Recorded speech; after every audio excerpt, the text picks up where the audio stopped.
ಏನಪ್ಪ ಇವಳು ಲಕ್ಷ್ಮಿ ಹಬ್ಬದ ದಿವಸನೇ ದುಡ್ಡಿನ ಬಗ್ಗೆ ಕತೆ ಹೇಳ್ತಿದ್ದಾಳೆ ಅಂತ ಅನ್ಕೋತಿದ್ದೀರಾ? ಇದಕ್ಕಿಂತ ಒಳ್ಳೆ ಸಮಯ ಈ ಕತೆನ ಹೇಳೋದಕ್ಕೆ ಬೇರೆ ಯಾವುದೂ ಇರಲ್ಲ ಅಂತ ನನಗನ್ಸುತ್ತೆ. ಸೊ ಹಾಗಿದ್ರೆ ಯಾಕೆ ತಡ, ಕತೆ ಶುರು ಮಾಡಿಬಿಡೋಣ. ಅದಕ್ಕೆ ಮುಂಚೆ ಚಾನಲಿಗೆ ಬರ್ತಿದ್ದೀರಾ, ಲಕ್ಷ್ಮಿ ಹಬ್ಬ ಬೇರೆ, ಬಲ್ಗಲ್ ಇಟ್ಕೊಂಡು ಬನ್ನಿ ಅಲ್ಲ. ಇದೊಂದು ಪುಟಾಣಿ ಹುಡುಗನ ಕತೆ. ಅವನಿಗೆ ಒಂದು ಅಭ್ಯಾಸ ಇರುತ್ತೆ. ಏನು ಅಂತ ಅಂದರೆ ಚಿಪ್ಸ್ ತಿನ್ನೋದು. ದಿನ ಹೋಗೋದು ಡಿಫ್ರೆಂಟ್ ಫ್ಲೇವರ್ಸಲ್ಲಿ ಚಿಪ್ಸ್ ತೊಗೊಂಡು ತಿನ್ನಬೇಕು ಅವನು. ಇದು ಅವನಿಗೆ ಅಭ್ಯಾಸ ಆಗೋಗಿರುತ್ತೆ. ಚಿಪ್ಸ್ ತೊಗೊಳಕ್ಕೆ ದುಡ್ಡು ಬೇಕಲ್ವಾ, ಅದಕ್ಕೆ ಅವನ ದಿನ ಅವ್ರ ಅಪ್ಪನ ಹತ್ರ ದುಡ್ಡು ಇಸ್ಕೊತಾ ಇರ್ತಾನೆ. ಆದರೆ ಅವನಿಗೆ ಪೂರ್ತಿ ಚಿಪ್ಸ್ ತಿನ್ನೋದಕ್ಕೂ ಇಷ್ಟ ಆಗ್ತಿರಲ್ಲ. ಸುಮ್ಮನೆ ಒಂದಷ್ಟು ತಿನ್ನೋದು, ಹಾಗೆ ಬಿಸಾಕ್ಬಿಡೋದು, ಈ ಥರ ಮಾಡ್ತಿರ್ತಾನೆ. ಅಪ್ಪಂಗೆ ಈ ಹುಡುಗ ಈ ಥರ ದುಡ್ಡು ವೇಸ್ಟ್ ಮಾಡ್ತಿದ್ದಾನಲ್ಲ ಅನ್ನೋದು ಒಂದು ಚಿಂತೆ. ಆದರೆ ಜಂಕ್ ಫುಡ್ ತಿಂದ್ಬಿಟ್ಟು ಆರೋಗ್ಯ ಎಲ್ಲ ಹಾಳು ಮಾಡ್ಕೋತಿದ್ದಾನಲ್ಲ ಅನ್ನೋದು ಇನ್ನೊಂದು ಚಿಂತೆ ಆಗಿರುತ್ತೆ. ಹೇಗಾದರೂ ಮಾಡಿ ಇವನಿಗೆ ಬುದ್ಧಿ ಕಲಿಸ್ಬೇಕು ಅಂತ ಅಂದ್ಕೊಂಡಿರ್ತಾನೆ. ಅದೇ ಥರ ಒಂದು ದಿವಸ ಮಗ ಬಂದುಬಿಟ್ಟು ಕೇಳ್ತಾನೆ, ಅಪ್ಪ ದುಡ್ಡು ಕೊಡು ಅಂತ, ನಾನು ಚಿಪ್ಸ್ ತೊಗೋಬೇಕು ಅಂತ. ಆವಾಗ ಅಪ್ಪ ಹೇಳ್ತಾನೆ, ಆಯಿತು, ನಾನು ನಿನಗೆ 5 ರೂಪಾಯಿ ಕೊಡ್ತೀನಿ, ಆದರೆ ಅದಕ್ಕೆ ಮುಂಚೆ ನೀನು ನನಗೆ 1 ರೂಪಾಯಿ ಕೊಡಬೇಕು ಅಂತ ಹೇಳ್ತಾನೆ. ಅಷ್ಟೇ ತಾನೆ ಅಂಥೇಳಿ ಹುಡುಗ ಪಟ್ ಅಂತ ಓಡಿ ಹೋಗ್ತಾನೆ. ಹೋಗಿ ಅವ್ರ ತಾತನ್ನ ಕೇಳ್ತಾರೆ, ತಾತ ನಂಗೆ 1 ರೂಪಾಯಿ ಕೊಡು ಅಂತ. ಮುದ್ದು ಮೊಮ್ಮಗ ಕೇಳಿದ್ರೆ ಯಾವ ತಾತ ಕೊಡಲ್ಲ ಅಂತಾರೆ. ಸರಿ, ತಾತ 1 ರೂಪಾಯಿ ಕೊಡ್ತಾರೆ. ಆ ಕಾಯಿನ್ ತೊಗೊಂಡು ಅಪ್ಪನ ಹತ್ರ ಬರ್ತಾನೆ. ಬಂದುಬಿಟ್ಟು, ಅಪ್ಪ ನಾನು 1 ರೂಪಾಯಿ ತೊಗೊಂಡು ಬಂದಿದ್ದೀನಿ, ಇವಾಗ ನನಗೆ ದುಡ್ಡು ಕೊಡು ಅಂತ ಕೇಳ್ತಾನೆ.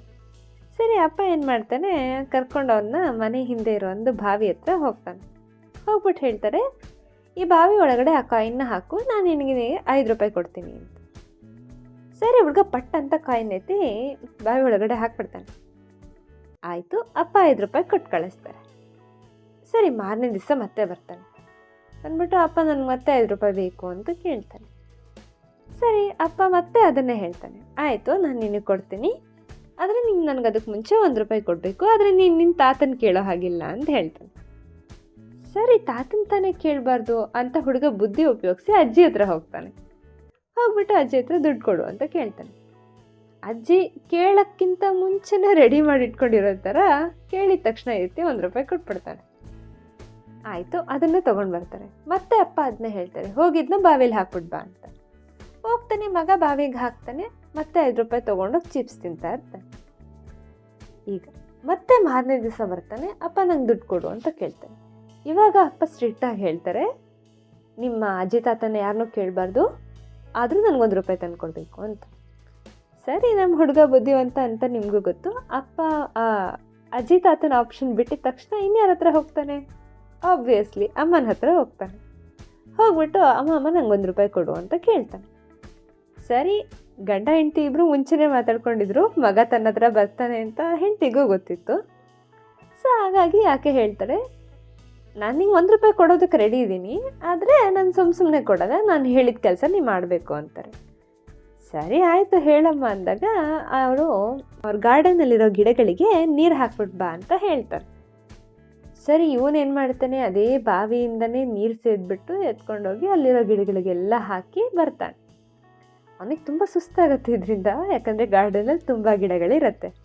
ಅದಕ್ಕೆಲ್ಲ ನೀರು ಹಾಕಿ ಮನೆಗೆ ಬರ್ತಾನೆ. ವಾಪಸ್ ಬಂದ್ಬಿಟ್ಟು ಅಮ್ಮನ ಹತ್ರ ಕೇಳ್ತಾನೆ, ಅಮ್ಮ ನಾನು ಹೇಳಿದ್ದೆಲ್ಲ ಮಾಡಿದ್ದೀನಿ, ಇವಾಗ ನನಗೆ 1 ರೂಪಾಯಿ ಕೊಡು ಅಂತ ಕೇಳ್ತಾರೆ. ಸರಿ, ಅವರಮ್ಮ ಕೊಡ್ತಾರೆ. ಅದನ್ನು ಎತ್ಕೊಂಡೋಗಿ ಅಪ್ಪನ ಹತ್ರ ಕೊಡ್ತಾನೆ. ಅಪ್ಪ ನನಗಿವಾಗ 5 ರೂಪಾಯಿ ಕೊಡು ಅಂತ. ಆವಾಗ ಅಪ್ಪ ಹೇಳ್ತಾನೆ, ಆಯಿತು ಬಾ, ಈ ಕಾಯಿನ್ ಏನು ಸಿಕ್ಕಿದೆ ನಿನ್ನ ಕೈಯಲ್ಲಿ, ಅದನ್ನು ಬಾವಿ ಒಳಗಡೆ ಹಾಕು ಅಂತಾನೆ. ಆ ಹುಡುಗ ಆ 1 ರೂಪಾಯಿ ಕಾಯಿನ್ನ ಬಾವಿ ಒಳಗಡೆ ಹಾಕಕ್ಕೆ ಹೋದಾಗ ಅದೊಂಥರ ಬೇಜಾರಾಗತ್ತೆ. ಅಯ್ಯೋ, ಇಷ್ಟೆಲ್ಲ ಕಷ್ಟಪಟ್ಟು ಬಾವಿಯಿಂದ ನೀರು ಸೇದಿ ಎತ್ಕೊಂಡೋಗಿ ಹಾಕಿ ಸಂಪಾದನೆ ಮಾಡಿದ್ದಲ್ವ ಈ ದುಡ್ಡು, ಅಷ್ಟು ಈಸಿಯಾಗಿ ಬಾವಿಗೆ ಹೇಗೆ ಹಾಕೋದು ಅಂತ ಯೋಚನೆ ಮಾಡ್ತಾನೆ.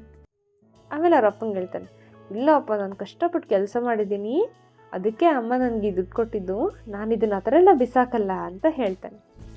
ಈ ಕತೆ ನೀವು ಯಾಕೆ ಹೇಳಿದೆ ಅಂತ ನೀವು ಯೋಚನೆ ಮಾಡ್ತಿದ್ರೆ, ನೀವು ನಿಮ್ಮ ಜೀವನದಲ್ಲಿ ಬೇಕಾದಷ್ಟು ಜನ ನೋಡಿರ್ತೀರ.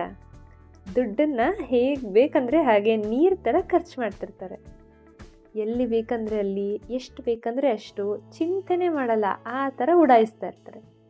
ನಿಮ್ಗೆ ಅನಿಸ್ತಾ ಇರುತ್ತೆ, ಹೆಂಗೆ ನಿಂಗೆ ಉಡಾಯಿಸ್ತಾವ್ರೆ ಅಂತ.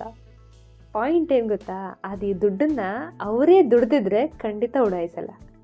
ದುಡ್ಡನ್ನು ಆರಾಮಾಗಿ ತಗೊಂಡಿದ್ರೆ ಮಾತ್ರನೇ ಉಡಾಯಿಸ್ತಾ ಇರ್ತಾರೆ. ಅಂದರೆ ಅರ್ಥ ಏನು? ದುಡ್ಡನ್ನು ದುಡಿಯೋದಕ್ಕೆ ಎಷ್ಟು ಕಷ್ಟಪಡಬೇಕು ಅಂತಹ ಗೊತ್ತಿರೋ ವ್ಯಕ್ತಿ ಯಾವತ್ತೂ ಅದನ್ನು ದುಂದು ವೆಚ್ಚ ಮಾಡೋದಿಲ್ಲ. ಯಾವುದಕ್ಕೆ ಎಷ್ಟು ಬಳಸಬೇಕು, ಎಷ್ಟು ಅವಶ್ಯಕತೆ ಇದೆ ಅನ್ನೋದನ್ನು ಯೋಚನೆ ಮಾಡ್ತಾನೆ. ಯಾಕಂದರೆ ಆ ದುಡ್ಡನ್ನು ದುಡಿಬೇಕಾದ್ರೆ ಅವನು ಅಷ್ಟು ಕಷ್ಟಪಟ್ಟಿರ್ತಾನೆ. ಸೊ ಅದನ್ನು ಬಳಸಬೇಕಾದ್ರೂ ಕೂಡ ಅವನು ಅಷ್ಟೇ ಯೋಚನೆ ಮಾಡಿರ್ತಾನೆ. ನೀವು ನೋಡ್ತಿದ್ದೀರಲ್ವಾ ಹೆಂಗಂದ್ರೆ ಹೆಂಗೆ ಖರ್ಚು ಮಾಡೋರು. ಅವ್ರು ಯಾರೂ ಆ ದುಡ್ಡನ್ನು ತಾವೇ ದುಡ್ದಿರಲ್ಲ, ಹೆಂಗೋ ಬಂದಿರುತ್ತೆ.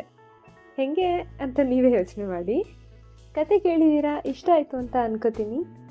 ಸೊ ತಾತ್ಪರ್ಯ ಇಷ್ಟೇ, ನಮ್ಮನೆಗೆ ಲಕ್ಷ್ಮಿ ಬಂದಿಲ್ಲ ಅಂತ ಕೂತ್ಕೊಂಡು ದಿನ ಹಾಡು ಹೇಳೋದಕ್ಕಿಂತ ಬಂದಿರೋ ಲಕ್ಷ್ಮಿನ ಮನೆಯಲ್ಲಿ ಹೇಗೆ ಉಳಿಸ್ಕೋಬೇಕು ಅಂತ ಯೋಚನೆ ಮಾಡಿ.